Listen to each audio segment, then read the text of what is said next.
Hello and welcome to the True How to Train a podcast with me, Dr. Lisa. I'm your host. I'm a veterinarian and I'm also a Delta accredited professional dog trainer. Welcome to episode 6, Redefining the Way We Love Our Dogs. So the thought for the podcast is this simple sentence: I love my dog. But what does that really mean? And more importantly, what does that mean for your dog? How do we measure this in a meaningful way that's logical and also taking our dog's point of view into account?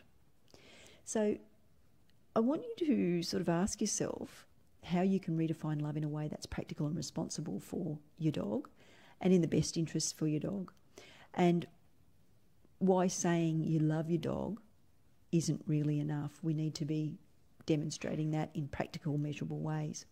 So a definition of love is a strong affection for another arising out of kinship or personal ties. And another definition is unselfish, loyal, and benevolent concern for the good of another.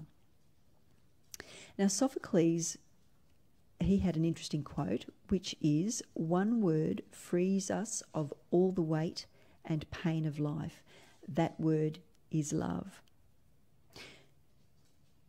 So I hope by the time we get through the podcast that you will actually revisit that quote, and when you see the word love, you'll have a different way of looking at how you approach that's in a beneficial way for your dog and a more constructive way.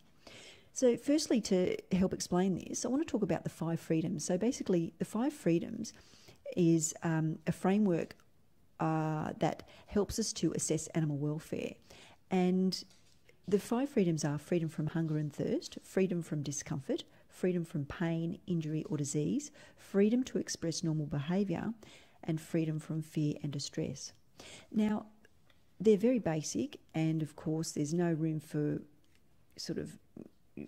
movement there, but they have evolved over the decades, and they've evolved into what we now call the 5 domains. And I'm looking at an article by Dr. David Mellor and Dr. Beausoleil from the Journal of Animal Welfare. And the 5 domains have been expanded to incorporate different factors that incorporate the mental state and the behaviour of animals as well. And I'd like to focus on this and how it relates to what we're talking about with respect to promoting responsible dog ownership, but also loving our dogs in a way that's practical and measurable and tangible. So the 5 domains take into account nutrition, so making sure our dog's got enough water, eating enough food, a balanced diet and a variety of foods. Also taking into account the environment, so making sure there's nice fresh air, it's not too hot, it's not too cold, there's space for movement. Our animal has a choice of being able to be in particular areas of the environment, depending on how hot it is during the day and over the course of the day. There's an acceptable level of noise, so it's not too noisy. It's a predictable environment.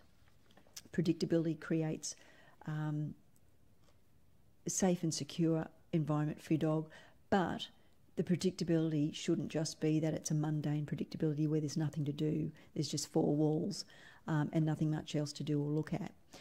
So the other domain is health.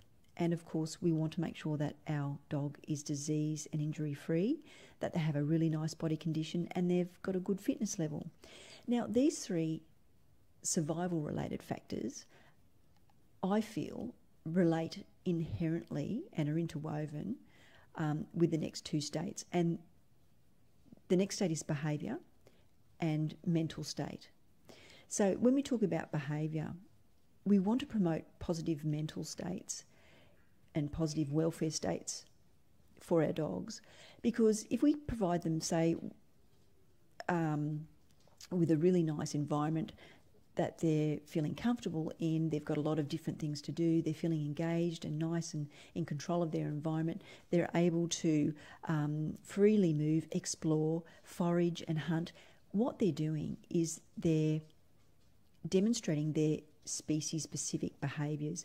And when we're able to perform the behaviours that we prefer to do, that we find an instinct to do, our environment is much more rewarding, and that promotes a feeling of calmness. We're engaged in our environment, and it also reduces the negative welfare states and negative mental states of feeling boredom, helplessness, loneliness, isolation, frustration, and anxiety and fear. So these domains, they've expanded to incorporate not just the physical well-being, but also the mental well-being, and how behaviour is inherently linked to the mental state, which is then also interwoven with the environment, the health and the nutrition of our dogs. But I really want to focus much more on how the environment links in with the behaviour and the mental state of our dogs when we're talking about loving our dogs in the right way that's measurable and beneficial for them. So, of course, providing positive experiences in a safe, predictable and calm environment helps our dog to feel safe and secure. And it also strengthens the bond that they have with us. It builds trust. And so I would say that it follows that if we truly do love our dogs by definition, that we should be striving to provide positive experiences and therefore positive mental and welfare states for our dog in their environment when they're at home, but not just at home, when they're actually out of their environment and in different environments away from home as well. So when I am thinking of promoting positive welfare states, I'm looking at being a responsible dog owner, but practically as well as with respect to behaviour and the mental state of our dog. So firstly, let's have a look at information on responsible dog ownership. So a good place to do that is your local government website. But you still do need to critically evaluate this info, because some local authorities have referred to anti-barking devices as methods of control for barking, for example. And barking dogs is one of the top complaints that our local authority, Moreton Bay Regional Council, receives. And it's a very important subject when we're considering the lifestyle of home alone dogs, which are a product of the 21st century, in my opinion. So looking at practically how to be a responsible dog responsible dog owner. Well, this makes sense, because what we're doing is we're making sure our dog's vaccinated. We're also providing them with regular worming, making sure that they're desexed, they have a microchip, and they're in a secure and safe environment that's enclosed, so they're not able to escape or just wander out the front gate. And the other thing is also including basic manners to promote predictability and routine for our dogs, because then that's going to have a positive effect on their mental state, because they understand what the routine is and how their behaviour or what behaviours that are appropriate and what they're being rewarded for. So those physical aspects of being a responsible dog owner, and of course registering your dog with the local council, they're tangible, measurable things that we can attribute to being a responsible dog owner. So loving your dog by investing in their physical health, which is contributing to their quality of life physically. Now, there's a couple of really important pieces of legislation. The Animal Management Cats and Dogs Act of 2008 in Queensland talks about identification, registration of cats and dogs, and effective management of regulated dogs, which is those dogs that have been declared dangerous, and their general information promoting responsible pet ownership. Now, that's a pretty dry piece of legislation, and it really separates the legislative from the, well, it's legislation, but it separates the law from welfare, if that makes sense. So we have the Animal Care and Protection Act 2001 of Queensland, which is then talking about, obviously, the welfare, because with respect, and going back to barking dogs, with respect to your local government, they do not link a barking dog with the welfare of the dog. And in my opinion, if a dog is barking excessively, the mental health and well-being of that dog is inherently linked to that excessive barking. So it's a welfare issue. But with your local government, they will see it as a nuisance, and it's classified as a nuisance. So welfare is completely removed from the picture of the circumstance of a barking dog complaint, if you like. So, and I think that needs to be reviewed. But again, that's a whole nother subject that I could talk for hours on end about. So the Animal Care and Protection Act 2001 talks about a breach of duty of care. And Section 17, I believe, so we're getting back to the 5 freedoms again. A person in charge of an animal owes a duty of care to it to provide the animal's needs for the following. So we've got food and water, accommodation, displaying normal patterns of behaviour, treatment of disease and injury, ensuring handling is appropriate. So it is pretty dry information, but it is tangible and it's pragmatic, and it encompasses the dog's welfare. Now, there's an interesting section in Section 19, and it talks about unreasonable abandonment, leaving an animal for an unreasonable period. But we need to ask ourselves what's unreasonable. And if we consider, the example of barking dogs, if a dog is barking just repetitively for, 8 or 9 hours of the day, well, then we have to ask ourselves, is that poor dog being left alone with that, in that mental state, in that negative mental welfare state, is that being a responsible dog owner and loving your dog in a pragmatic and appropriate way for the benefit of your dog? So we do need to consider what's unreasonable, and considering that dogs are left home alone, for up to 8 to 10 hours, sometimes up to, 15, 16 hours a day.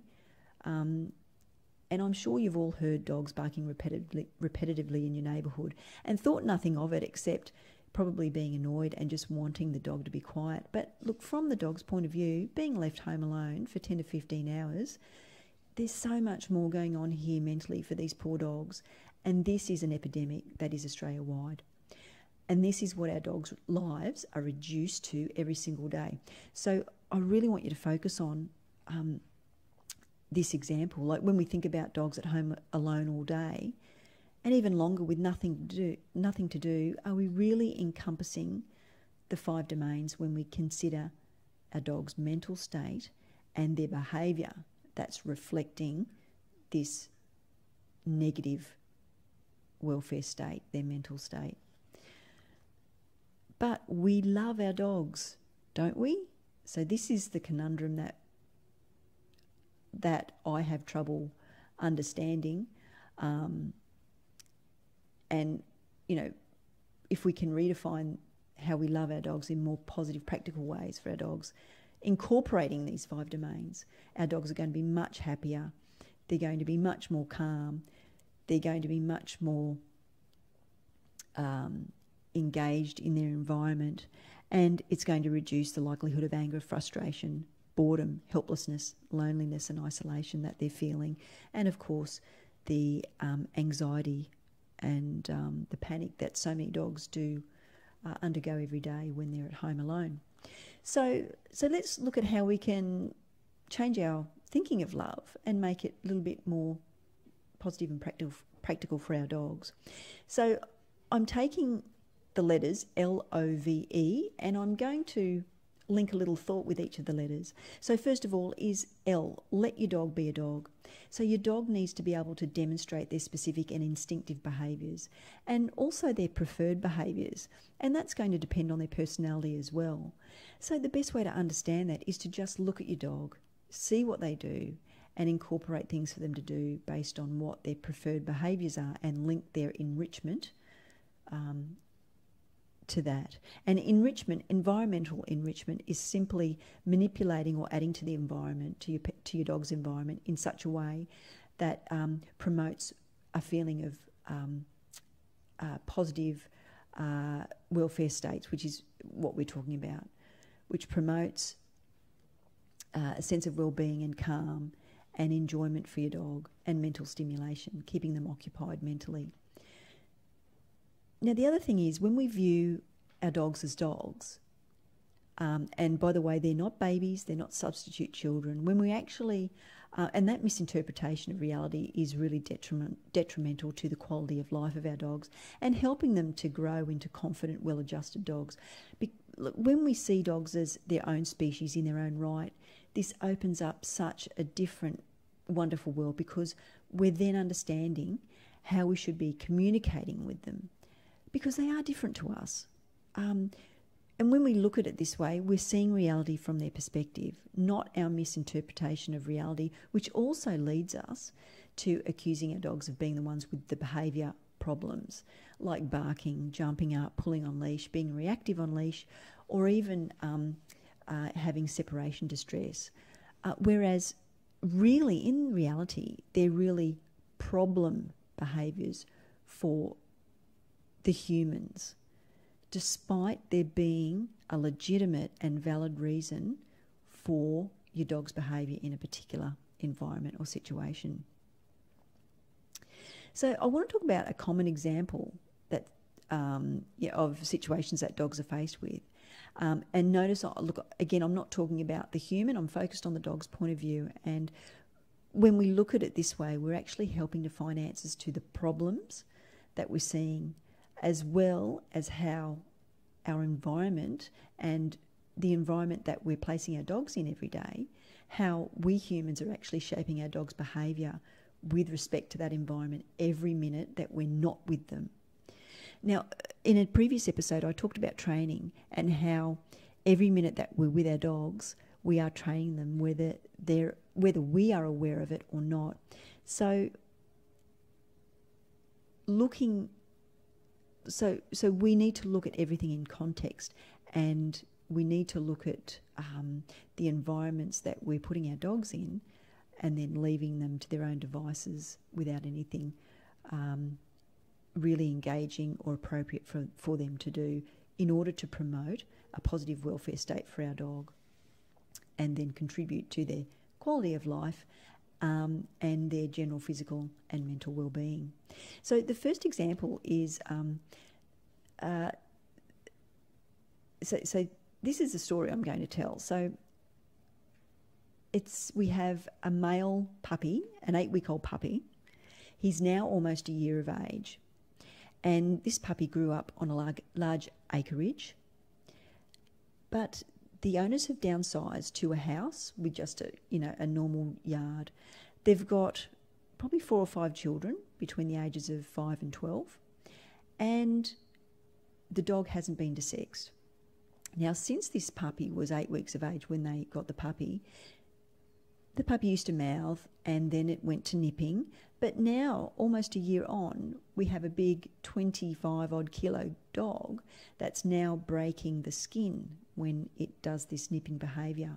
So we need to look at first the motivation of the dog to do this. Is it normal for the situation? The dog's excited, thinks the dog is thinking that this is play. And if we consider that this dog has not had any investment in any training as a puppy, this dog hasn't learnt any basic manners, then this is a serious situation, because we've got a big dog, we have no guidelines for basic manners, no framework or routine. The environment, we've got a large acreage for this entire dog, this entire male dog, to be investigating. And There's also hormonal influences on behaviour, and testosterone can extend those periods of overexcitement and hyperarousal, and it can take a lot of time for that dog to then calm down to the mental state that the dog was in before it became excited, through play, through the environment, or even just through different multiple stimuli or triggers that were in the environment that was getting the dog excited just on that large acreage itself. So when we consider that we have a dog that's now escalating in the behaviour, it's going to be even more difficult for the dog owner, for the human, to teach this dog new acceptable behaviours. And because the puppy hasn't had, as a puppy, no basic manners were taught since that early age, and we're looking at now almost a year of age, rehearsing this sort of behaviour a few times a day for almost 365 days, it's going to be, we can see the challenges that this owner is going to face. And the question that we want to ask ourselves, that's very important, is the owner going to stand by the dog and, take the time to rectify, the situation for the dog? And we need to also understand that this dog is also on his journey into social maturity, and that's going to continue for, probably the next couple of years or so at least, and there's going to be more neurochemical changes occurring during that sort of adolescent type of period, which is even going to, be more challenging for the human, the owner, to work with the dog to teach the dog acceptable alternative behaviours through positive reinforcement. But this type of situation is really common, and the really sad thing is that there's a real risk for this dog to be surrendered to a shelter because of the behaviour. But once again, the humans relinquished any responsibility in their part over that year of not loving their dog in the responsible, practical and measurable way of desexing her dog, providing basic manners, a framework for learning and positive reinforcement. And now not only have we got escalation of behaviour, because the dog's been performing this sort of behaviour over a year almost now, there's a very strong learned component in the situations where it's being demonstrated. So that is the challenge, to be able to then teach the dog new acceptable behaviours. So I'm looking at it from the dog's point of view, and of course this poor dog is a product of the environment, and it's been let down by the human family. And once again, with an entire dog, we also likely have some territorial behaviour, which is, from the dog's point of view, justifiable. It makes sense because the dog isn't desexed. The dog has testosterone, and that testosterone is going to influence the dog's behaviour in a protective territorial sense, and particularly on a large acreage, when you're now downsizing to a new house. And talking again about barking dogs, this dog is now starting to bark, and of course this isn't acceptable for the owner, so the owner has put a shock collar on the dog. Now this dog's being punished. But once again, from the dog's point of view, we've gone from acreage to a small yard, 4 walls, no mental stimulation. We've got a combination of barking and boredom, and we've got a combination of the territorial protective behaviour, which is a justified behaviour. All of these behaviours from the dog's point of view is justified. There's a reason for it, and it stems right back to the owner letting the dog down and not loving her dog in a practical, measurable way to provide and promote positive welfare states based around these 5 domains. So there's many variations of this picture, and it's happening to millions of dogs globally every single day. So when we say that we love our dog, but we're not measuring it by any real contribution to either the dog's physical and mental needs on a daily basis, then this statement doesn't make any sense. And it's not just letting your dog down miserably, but it's also detrimental to your dog's health and well-being physically and mentally. And because the dog was likely able to demonstrate his usual behaviours in that large acreage, despite, there's lots of space to explore, investigate, lots of olfactory stimuli,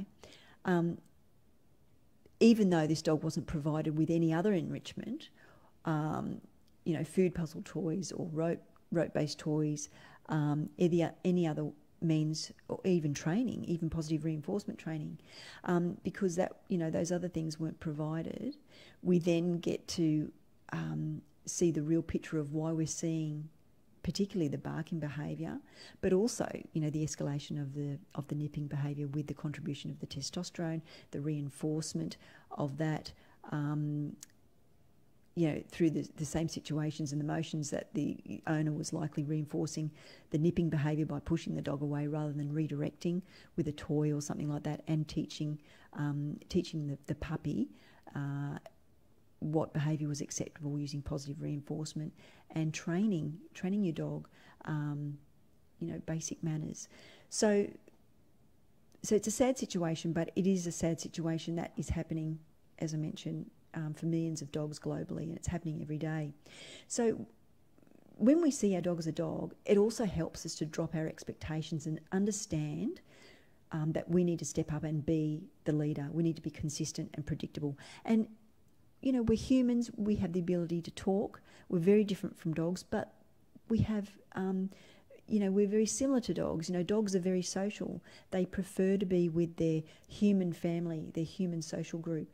And, of course, the domestication of dogs over at least the last 10,500 years means that they're extremely attuned to our gestures, our vocal tones, and also our facial expressions. So by understanding them as a unique species, in their own right, we understand that they also have preferred behaviours that they need to perform on a daily basis in order for them to be in a positive mental state and experience positive welfare states when we think about incorporating the 5 domains.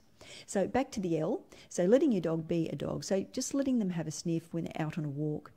Give them some time and give them some space. All too often I see dogs that are sort of on a short, tight leash, and they're walking, closely next to a pram, and you've got, the person pushing it is walking, speed walking, and well, that's not fun for the dog. If you're going to take your dog for a walk, give them the experience that they should be having to promote a positive welfare state, a positive mental state. Let them sniff, let them have a good sniff when they're out on a walk, and give them some time. Also give them space where they can enjoy digging if they like to dig, and also give them chew items and toys that they can chew if they're the behaviours that they like to, that they prefer to do. And just because your dog hasn't done that behaviour before, it doesn't mean that you can't try something new and just trial it for your dog. And you can provide them with other incentives. If your dog isn't a digger, then maybe you can hide some nice tasty chew items in the digging area to get them to want to interact with that. And you may promote, you're going to provide a nice sort of treasure hunt sort of game for your dog anyway, and get them engaged in that area, but you're going to be keeping them mentally occupied. So it's really important to let your dog be a dog and understand what behaviours dogs need to do in order to have a sense of well-being and a feeling of self-reward. So the next letter, O. So once again, olfactory stimulation. So scent games for your dogs. Their noses are fantastic. They have so many millions of olfactory cells, and they really love different smells, and they really enjoy that. So they do have an instinct to sniff and to forage and investigate. So, giving them a mental workout is so important, and providing olfactory stimulation is a great way to do that. Now, moving on to V. So the first thing is regular veterinary checks, because I think it's important that we still look at the physical aspects of promoting responsible pet ownership, responsible dog ownership. So regular veterinary checks. But the V is to represent variety, and this also refers to the different types of enrichment items, toys, games for different days, busting the boredom for our dogs, because they sit at home all day waiting for us to come home. They get bored, they get lonely, they get frustrated, and you know, and too often dogs are home alone for hours on end, and they're going stir crazy, and we need to provide them with a really better range of things to do to promote positive welfare states for them, and keep them mentally happy and occupied, and direct their mental state in a way that the behaviour is going to be rewarding for them. Now, the final letter is E for enrichment, and of course not just physical, but physical enrichment. I'm talking about mental enrichment as well.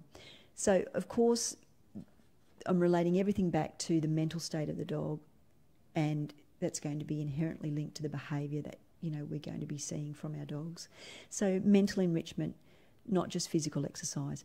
You know, you can skip a walk, you know, every other day, but mental stimulation and mental exercise is something that your dog needs every day.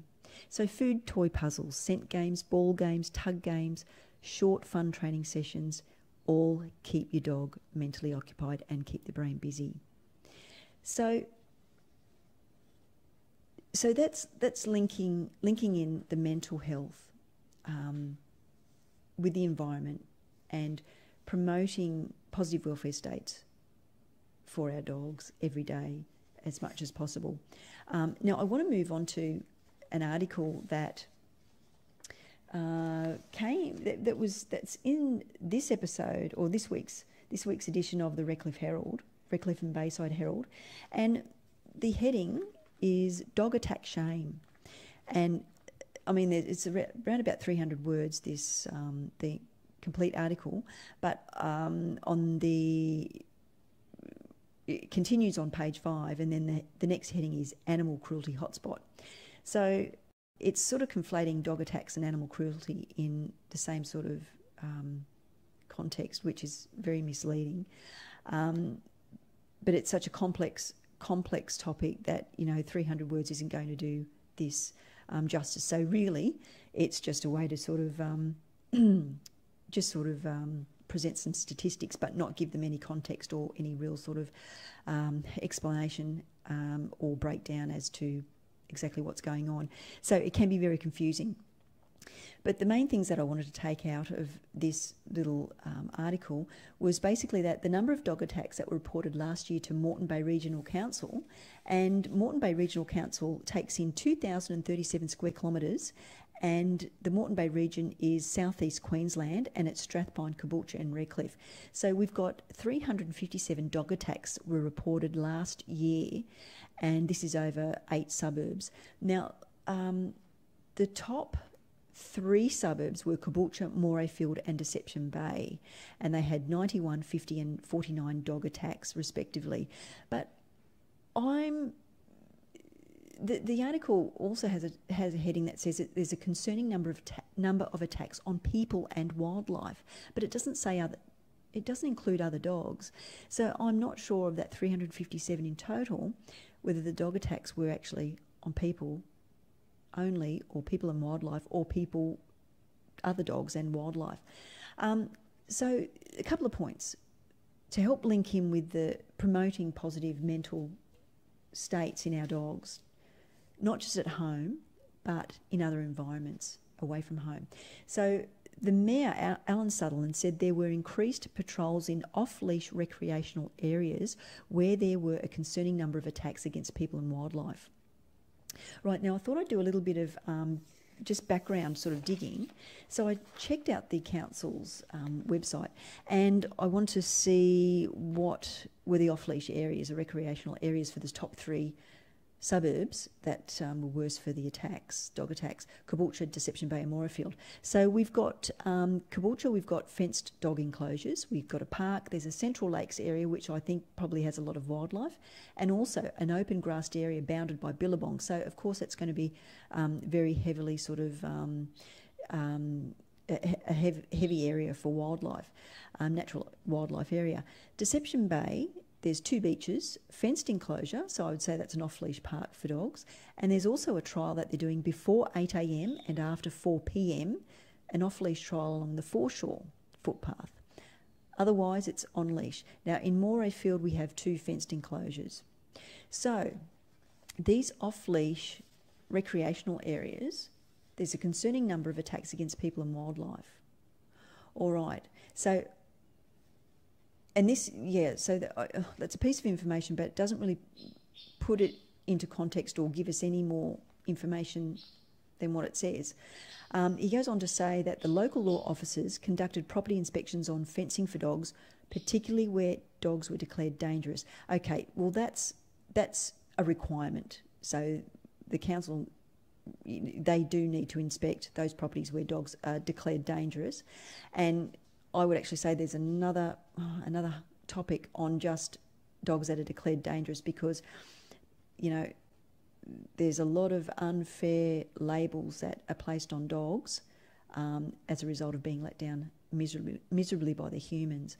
I'll move on because that's a whole other topic, and maybe I will actually take the time to do a topic on that.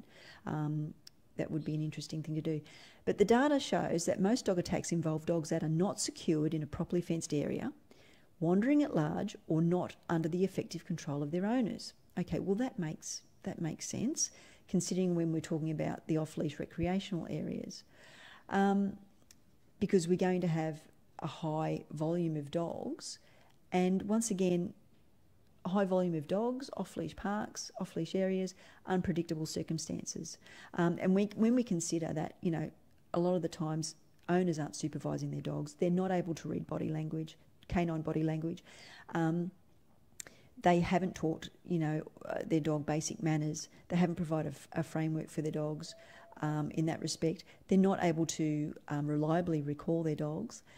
And I'm not saying every owner is unable to do this, but I'm saying that there is a large deal of owners that, you know, in my experience, this is what is happening. And when you're putting your dog in a situation where you're not sure whether your dog may respond in a way that he could demonstrate reactivity or be anxious, or has the chance to demonstrate aggressive behaviour because they might be justifiably feeling uncomfortable in that situation, then once again we're not promoting positive welfare states and positive mental states in our dogs in these off-leash parks.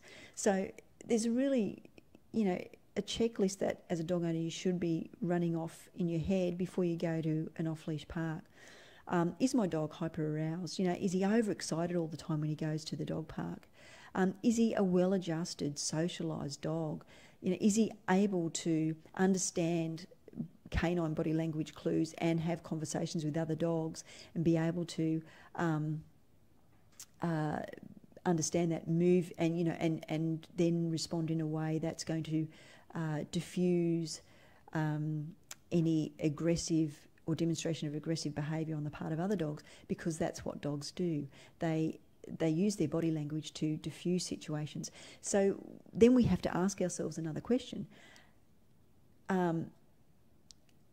Again, we're not sure of the dog attacks happening on other dogs, but then we have to look at the mental health of these dogs that are actually involved in the attacks, that are demonstrating the aggressive attacks. What's the mental health status of these dogs? So, you know, and this can be linked back to the environment, their health, the human family, and the human family's contribution or negligence to that dog's mental health in that environment. So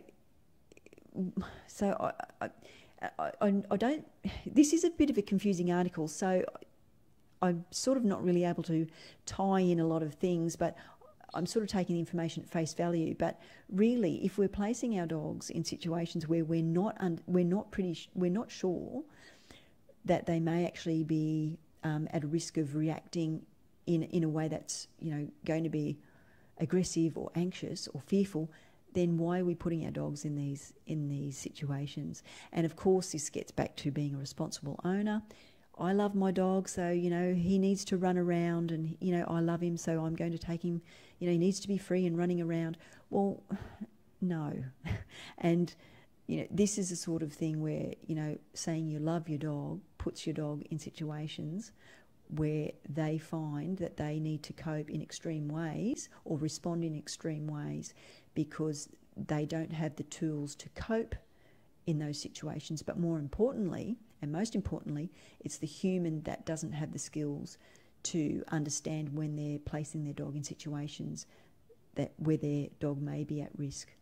And this goes back to, again, negative mental states of being fearful, being anxious, being aggressive, being confused in a situation and not sure how to deal with it.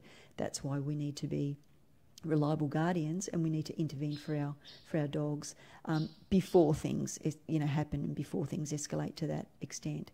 So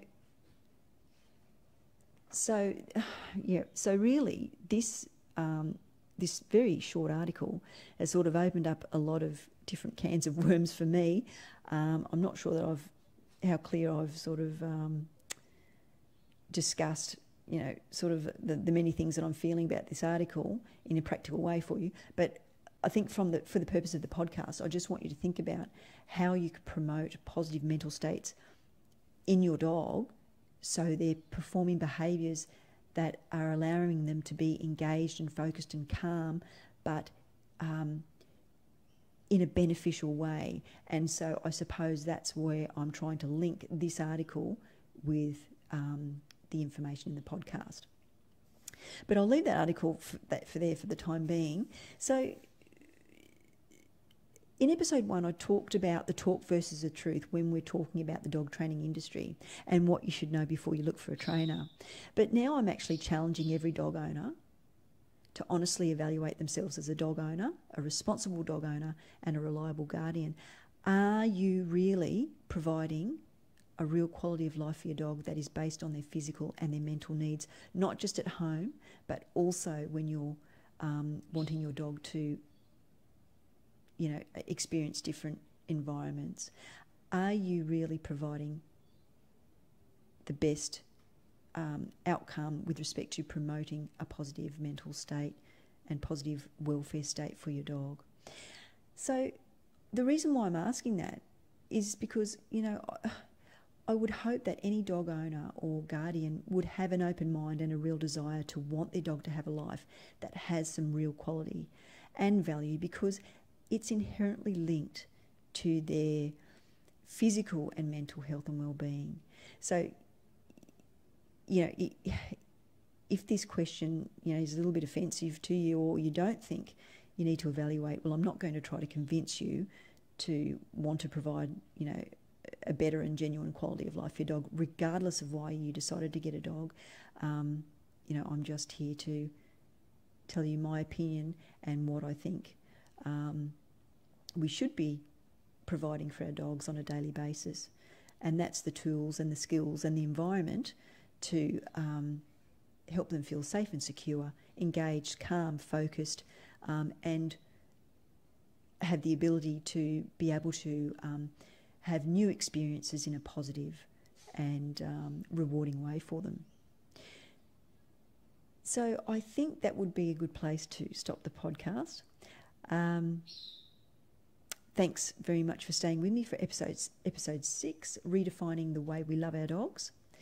Now, the link's in the description for the 2 pieces of legislation that I mentioned, and also the journal article.